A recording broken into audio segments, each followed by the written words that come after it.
452 கோடி ரூபாய் செலவில் விரிவாக்கம் செய்யப்பட்ட தூத்துக்குடி விமான நிலையத்தில் பிரதமர் நரேந்திர மோடி நாளை திறந்து வைக்க இருக்கும் நிலையில் அங்கு 5 அடுக்கு பாதுகாப்பு போடப்பட்டு கண்காணிப்பு தீவிரப்படுத்தப்பட்டிருக்கிறது. இதுகுறித்து கூடுதல் விவரங்களோடு இணைகிறார் எமது செய்தியாளர் ஷேக் மதார். வணக்கம் ஷேக் மதார், உங்களிடம் இருக்கும் தகவல்களை சொல்லுங்க. வணக்கம்.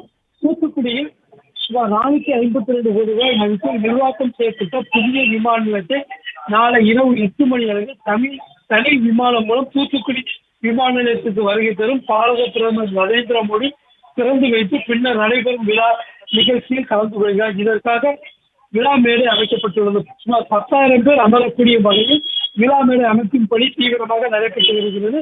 விமான நிலையத்தை திறந்து வைத்து பிரதமர் புதிய திட்டங்களை தொடங்கி வைத்து சிறப்பு ஆற்றுகிறார். பின்னர் பாரத பிரதமர் நரேந்திர மோடி தூத்துக்குடி விமான நிலையத்திலிருந்து இரவு 9:30 மணிக்கு தனி விமானம் மூலம் திருச்சி செல்கிறார். இதைத் தொடர்ந்து தூத்துக்குடி விமான நிலையத்திற்கு 5 அடுக்கு பாதுகாப்பு போடப்பட்டுள்ளது. பிரதமரின் பாதுகாப்பு அதிகாரிகள் மற்றும் வெடிகுண்டு நிபுணர்கள், மோப்பனாய் மற்றும் காவல்துறையினர் 100க்கும் மேற்பட்டோர் பாதுகாப்பு பணியில் ஈடுபட்டு வருகின்றனர். மேலும் தூத்துக்குடி விமான நிலையத்துக்கு வருகை தரும் வாகனங்கள் கடும் சோதனைக்கு பின்னே அனுமதிக்கப்படுகிறது.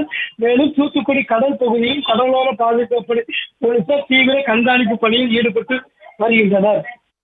பிளே ஸ்டோர் மற்றும் ஆப் ஸ்டோரில் இருந்து பாலிமர் செயலியை QR கோடு மூலம் பதிவிறக்கம் செய்யுங்கள். செய்திகளை உடனுக்குடன் பெறுங்கள்.